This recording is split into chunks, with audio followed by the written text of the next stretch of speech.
I never believed in supernatural things, at least not until that night. It all started when my girlfriend Ria invited me to her apartment for a quiet weekend. She had recently moved into an old building near the outskirts of the city, a place with peeling paint, flickering lights, and a reputation that no one really talked about, but everyone knew something was off. The first few hours were normal. We watched movies, laughed, and cooked dinner together. But when the clock struck midnight, everything changed. I was in the kitchen grabbing a glass of water when I heard her call my name from the bedroom. I walked in, but the room was empty.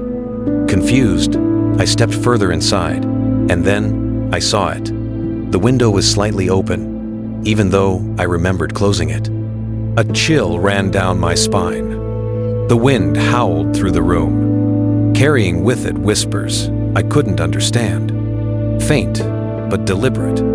I turned to call Ria, but my phone slipped from my hands, the screen shattered on the floor. And then I heard the voice, her voice, whispering my name. But she wasn't there.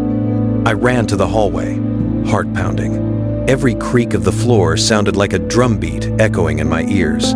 The apartment felt alive, almost breathing. I reached the living room and froze. The TV, which we had turned off hours ago, was on, showing static, but within the static, I could make out a shadowy figure standing behind the sofa, moving closer with each flicker.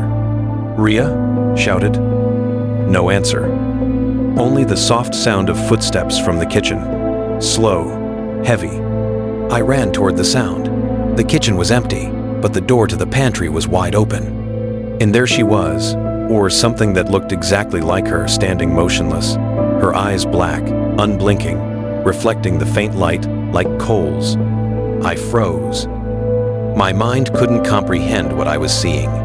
The thing moved, slowly, deliberately, smiling that same twisted smile Ria had never shown me. "I've been waiting for you," it whispered. The air turned icy.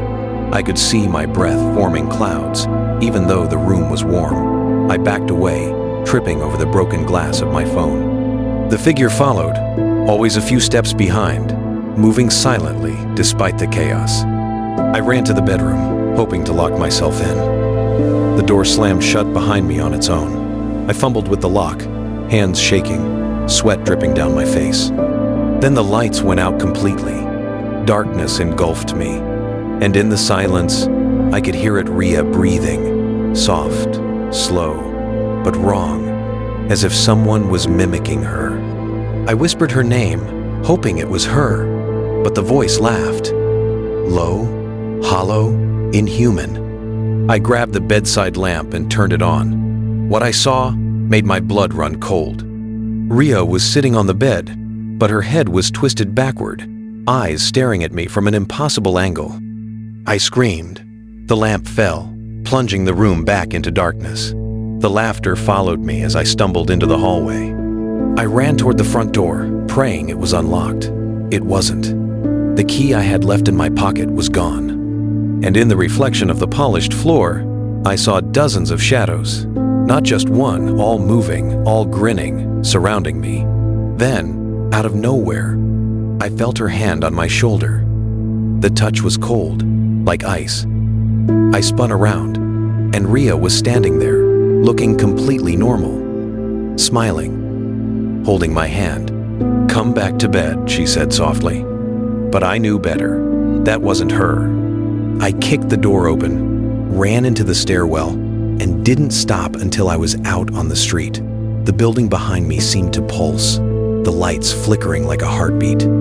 I called the police, but when they arrived, the apartment was empty.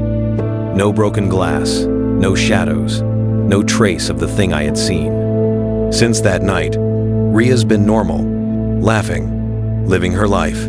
But sometimes, late at night, I see her shadow in the corner of my room, just for a second, and when I blink, she's gone. Sometimes, I wonder, did I ever leave that apartment, or did it just let me go so it could come back for me later? Some loves never really leave you. They stay, waiting in the dark.